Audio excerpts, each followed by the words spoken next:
The elevator doors slid open on the 47th floor, and Marcus Washington pushed his cleaning cart into the gleaming reception area of Titan Industries. At 11 p.m., the building belonged to him, or at least that's how it felt. The silence was his companion, the empty corridors his kingdom.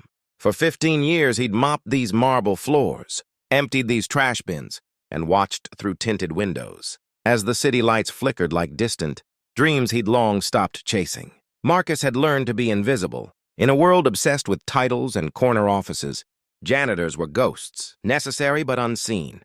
He'd perfected the art of blending into backgrounds, of being present without being noticed. It was safer that way, simpler. But tonight, everything would change. Victoria Chen sat hunched over her mahogany desk, her designer suit wrinkled from 14 hours of back-to-back meetings. As CEO of Titan Industries, she'd built a tech empire worth $8.7 billion through sheer determination and ruthless efficiency. At 39, she was the youngest woman to lead a Fortune 500 company. Forbes called her the Ice Queen of Silicon Valley. Her employees called her that too, though never to her face. Her computer screen had frozen again. The third time this week, Victoria slammed her palm against the desk, making her cold coffee ripple in its mug. Her IT department had left hours ago, and she needed these quarterly reports finished by morning. The board meeting at 7 would determine whether they'd acquire their biggest competitor or lose everything they'd worked for. She heard the soft squeak of wheels in the hallway. The janitor. Victoria rarely acknowledged the cleaning staff. They were part of the building's infrastructure, like the HVAC system or the elevator cables. But desperation makes us do strange things. "You there?" she called out, her voice sharp enough to cut glass. "Can you come here for a moment?" Marcus appeared in her doorway, his weathered hands gripping the cart handle. He was in his early 60s, with silver hair and eyes that held stories he'd never tell. "Yes, ma'am?" Victoria gestured dismissively at her computer. "This thing is frozen. I don't suppose you know anything about fixing computers." She smirked slightly, the way people do when they're making a joke at someone else's expense. The question itself was absurd. What would a janitor know about enterprise software systems? Marcus hesitated. He'd learned long ago that offering help often meant overstepping invisible boundaries. But something in her exhausted posture, the desperate edge beneath her sarcasm, made him nod. "I can take a look if you'd like."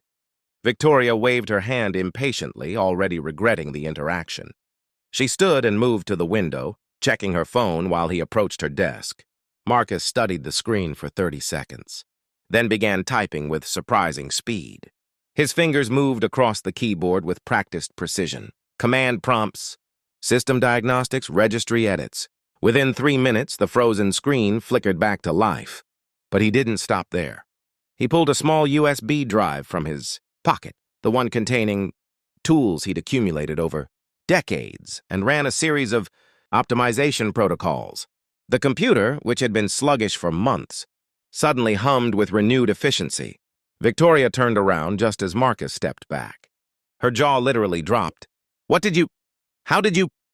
She moved to the desk, clicked through several programs. Everything was faster, smoother, better than it had been in years. "What just happened?" Marcus shrugged modestly. "Your system had some corrupted registry. Files in about 15. Background processes eating your memory.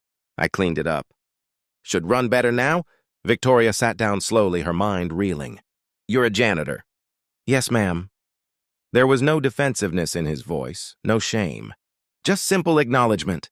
"But you just did in 3 minutes what my entire IT department couldn't fix in 3 weeks. She looked up at him, really seeing him for the first time. "Who are you?" Marcus smiled, a sad, knowing smile that carried the weight of 1,000 untold stories. "Just the janitor, ma'am. Have a good night." He turned to leave, but Victoria's voice stopped him. It was different now, softer, curious. "Wait, please, I'm sorry, I didn't mean it like that. I need to understand. Where did you learn to do that?" For a long moment, Marcus stood silent, his hand on the doorframe. Then something shifted in his eyes, a door opening to a past he kept locked away. He turned back. "I used to be a software engineer," he said quietly. "Senior developer at Nexus Systems back in the day. I helped build some of the first enterprise security protocols in the industry. Had a good life. Beautiful wife, 2 kids, house in the suburbs. Victoria found herself leaning forward, captivated. Then my daughter got sick, leukemia. She was 7 years old. His voice remained steady, but his eyes glistened. The treatments weren't covered by insurance. Experimental protocol, they called it. We liquidated everything. The house, the cars, my retirement. When that wasn't enough, I took out loans. My wife worked 3 jobs. I worked days and nights, took every overtime shift.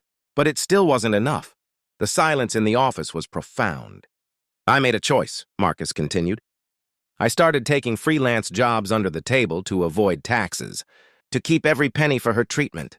Someone reported me. I lost my engineering license, my career, everything, but my little girl lived. His smile was genuine now, warm.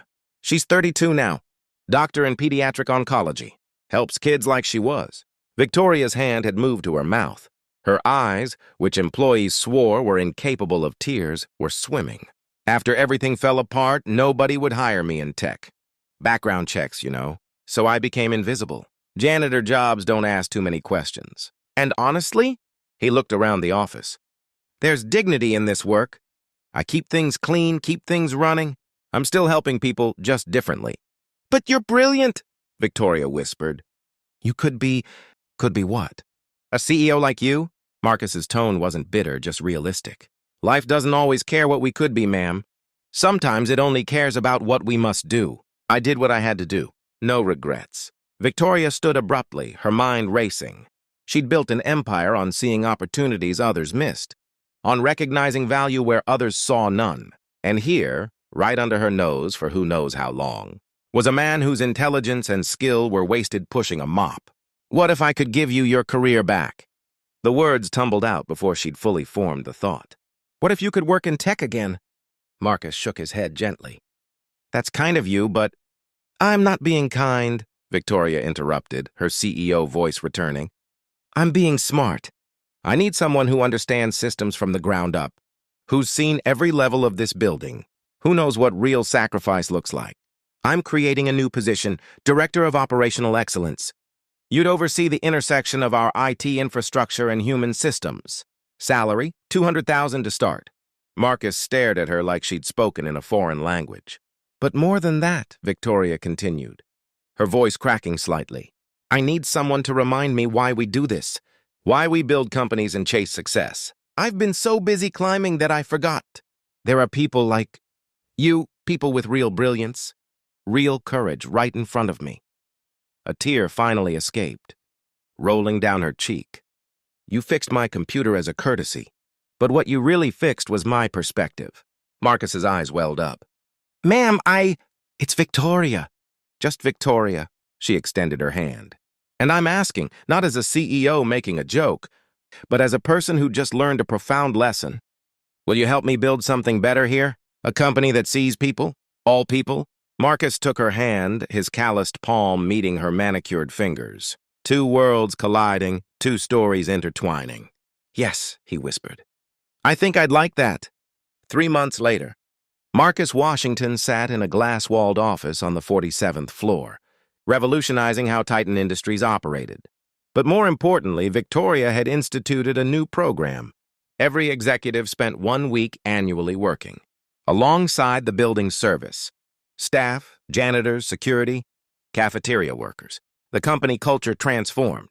Titan Industries began topping lists not just for profits, but for employee satisfaction and social responsibility.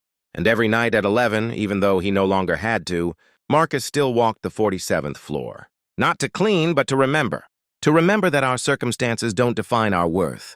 That invisible doesn't mean insignificant. And that sometimes the greatest acts of kindness begin with simply seeing the people right in front of us. The janitor had fixed more than a computer that night. He'd fixed a soul. And in doing so, he'd reclaimed his own.